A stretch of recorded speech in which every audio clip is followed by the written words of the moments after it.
Eu lembro muito bem da tarde que eu fui fazer uma feijoada na casa do Álvaro Mutis, grande poeta, grande escritor colombiano e talvez o melhor amigo do Garcia Marques. Estava todo mundo feliz, aquela feijoada, o Mutis contando histórias, a gente rindo, e o Garcia Marques triste, assim, cabisbaixo. Ele estava longe dali. E aí eu perguntei para ele: "Ô, Gabo, o que que você tem? O que que aconteceu?"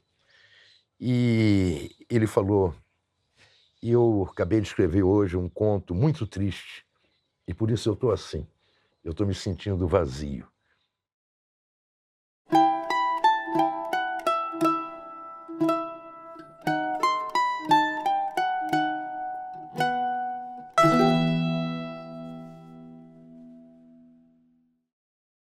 Garcia Marques nasceu em Aracataca, um povoado perdido nos confins do Caribe colombiano, no dia 6 de março de 1927. Ele nasceu com o nome de José Gabriel de la Conciliación Garcia Marques. Muito do que o Garcia Marques escreveu, ele recorda aquele sol da infância, um sol tão inclemente no seu fulgor, na sua claridade, que os girassóis não sabiam para onde girar. Era um sol. E em Aracataca quase não chovia. E quando o céu despejava as águas, vinham numa torrente arrasadora. Foi nessa paisagem transbordante de cores e calores que Gabriel Garcia Marques passou seus primeiros 8 anos. Tempo suficiente para ele guardar uma memória desmesurada e perene, permanente. E também para descobrir o mundo e suas coisas a partir do casarão do coronel, onde vivia cercado por mulheres, as histórias de fantasmas contadas pela sua avó e pelas lembranças de guerra contadas pelo seu avô. 40 anos depois daquele domingo de temporal, no dia 30 de maio de 1967, chegava às livrarias de Buenos Aires um livro de 351 páginas chamado 100 anos de solidão. Um título com uma imensidão poética que me impacta até hoje.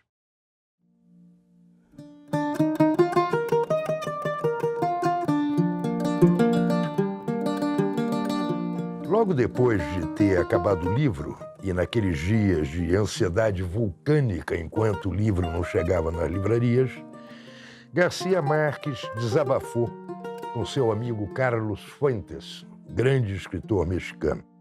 Às vezes, disse ele, me assalta o pânico de não ter dito nada ao longo de 500 páginas.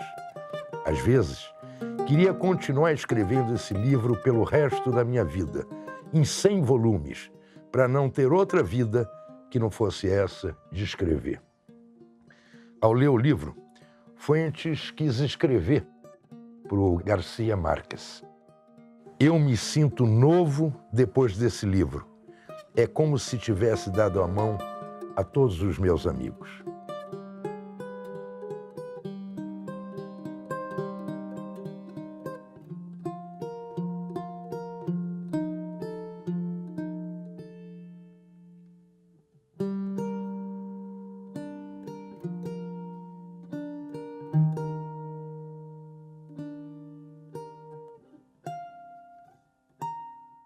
Daquela infância do Garcia Marques que eu mencionei agorinha, daquele pequeno universo íntimo, surgiu não apenas a sua escrita, o que ele escreveu, mas a maneira de compreender a vida, de ver e abraçar essa realidade transbordante que se chama América Latina.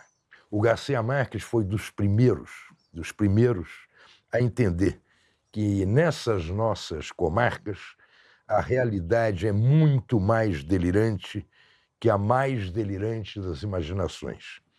Em tudo que ele escreveu, Garcia Marques soube melhor que ninguém traduzir essa marca tão profunda. Disse e redisse infinitas vezes que não há uma só linha de toda a sua escrita que não tenha como ponto de partida a realidade. E, no entanto, várias passagens de seus livros parecem fervores de uma imaginação febril. Parecem. Na verdade, são reflexos muito sutis e poéticos da memória coletiva, da memória de todos nós, do imaginário da nossa gente. Ou seja, uma outra forma de mostrar a realidade, de explicar o inexplicável, de nos aproximar a um outro mundo possível, diferente daquele ao qual nós estamos acostumados. Em um dos seus contos, um dos contos do Garcia Marques, Os Funerais da Mamãe Grande, a certa altura um personagem diz: está na hora de começar a contar a história antes que cheguem os historiadores. O que ele quer dizer com isso? Está na hora de antecipar a memória, dar voz à memória popular, à memória coletiva, voz que acaba por prevalecer em toda a obra dele. E essa voz coletiva, essa memória profunda e multitudinária que Garcia Marques buscou e encontrou e cultivou e nos ofereceu. Somos a América Latina. Essa é a porção que nos coube na partilha do mundo. Somos o amálgama de 1000 raízes enredadas que se alimentam umas das outras.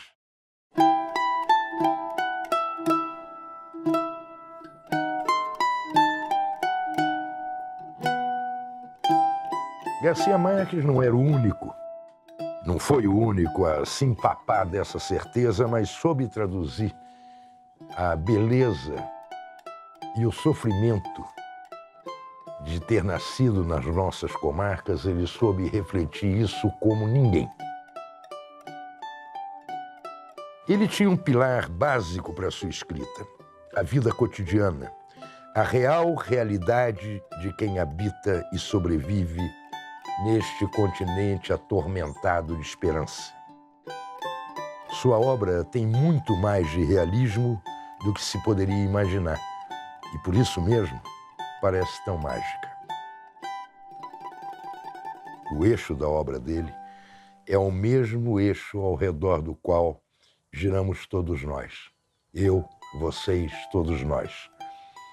A solidão e a esperança permanente de encontrar um antídoto, uma vacina contra a solidão.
Eu não me lembro exatamente se foi em dezembro de 1973 ou janeiro de 1974, lá atrás, que a gente se conheceu por telefone.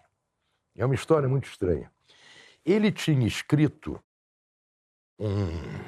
um texto belíssimo, violentíssimo, sobre o Chile.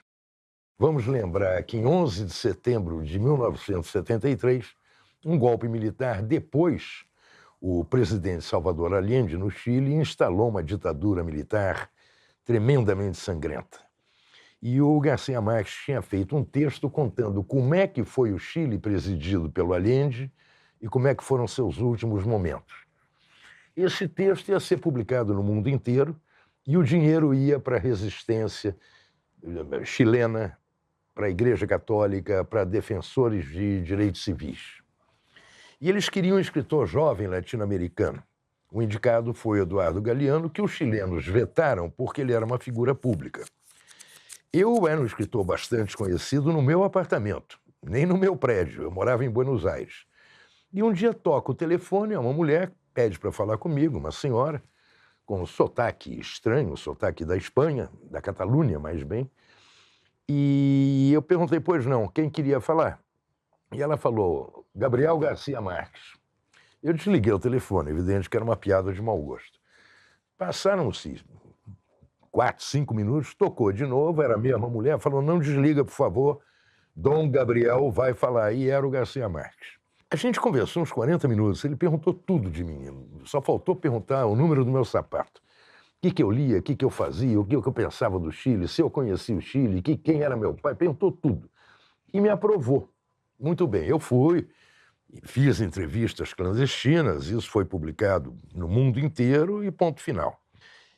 Eu conheci ele ao vivo no finalzinho de julho de 1978, na minha primeira viagem a Cuba.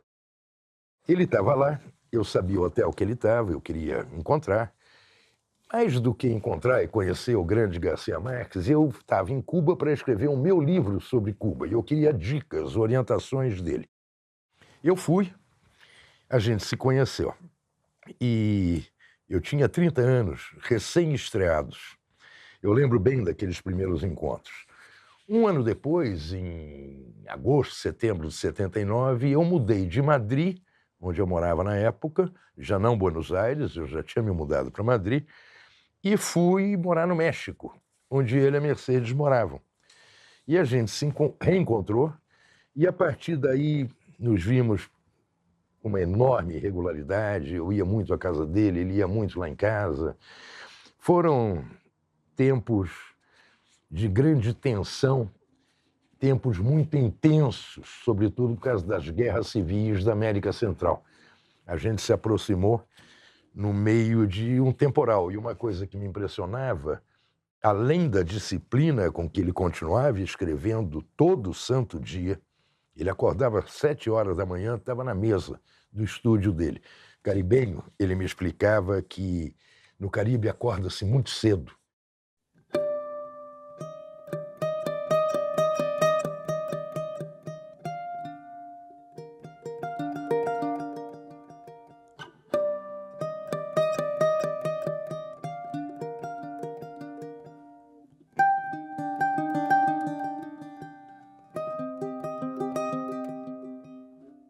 E eu me lembro que uma vez ele estava escrevendo O Amor nos Tempos do Cólera, num apartamentinho que ele tinha na cidade colombiana belíssima de Cartagena das Índias. E eu fui lá passar uns dias com ele. Fiquei lá, acho que 6, 7, uma semana. Ele me instalou num hotel em frente do apartamento dele, que era um apartamento pequenininho.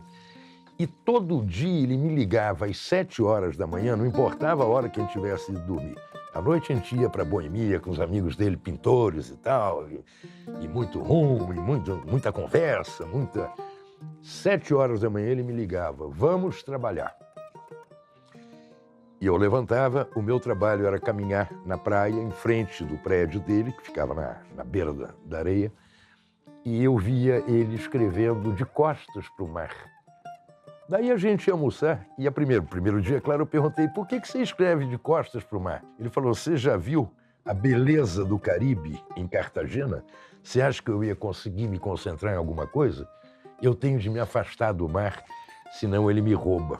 E eu lembro da gente caminhando, e ele me mostrando o percurso dos personagens do livro dele.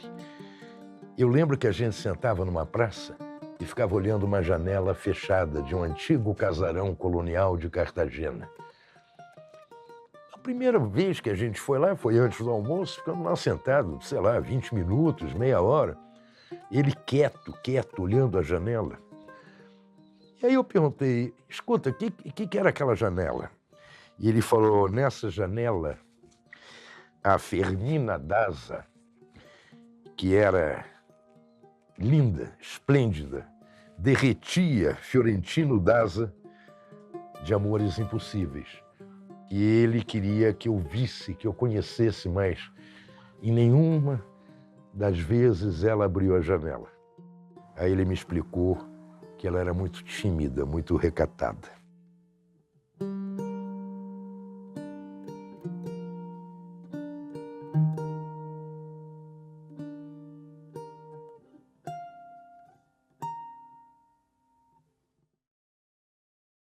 Eu lembro da gente caminhando pelos lugares que ele descrevia no livro, e era caminhar dentro do livro. Era como se a gente encontrasse os personagens do que ele estava escrevendo. E aí eu recordei aquela frase que eu já mencionei aqui. Tudo que eu escrevo parte da realidade. A realidade, no caso, era a fachada de um casarão colonial, onde havia uma janela que talvez algum dia ele tenha visto ser aberta por uma moça linda. Eu lembro muito bem do amanhecer do dia 21 de outubro de 1982. Eu cheguei lá, ele estava de pijama na cozinha tomando café da manhã com a Mercedes. E quando eram mais 15 para as 8, 7h30, 15 para as 8, começaram a chegar os jornalistas. E ele levantou e falou, bom, peraí, que eu vou me vestir de Nobel para falar com a imprensa. Passou um tempinho e ele voltou. Era um caribenho. Um paletó quadriculado, marrom e preto, uma camisa amarela, que eu quase tive de pôr óculos escuros, uma calça de veludo clara, um relógio que parecia uma pizza no pulso. Era um caribenho. Ele deu uma entrevista atrás da outra até as 2h. Aí os jornalistas foram embora e a gente foi almoçar. Ele tinha um uniforme de trabalho que era uma jardineira de jean. Como tudo nele era extravagante, evidentemente era um jean comprado no Vietnã. Não era uma jardineira, era um macacão, parecia um macacão de mecânico. A gente almoçou, conversou e tal, não sei o quê, e no dia seguinte ele me chamou para ajudá-lo a separar os telegramas. Eu lembro que tinha a secretária dele, a Mercedes, eu, um outro amigo, eram caixas e caixas de telegramas. E a gente ia separando de chefe de Estado, de jornalista, de político, não sei o quê. E, de repente, eu abri um telegrama que dizia o seguinte: morro de inveja. Aí eu ri e falei, olha aqui, o que chegou? Morro de inveja. Darcy Ribeiro. E ele pegou o telegrama da minha mão e disse para a secretária dele, manda enquadrar porque esse é o único sincero.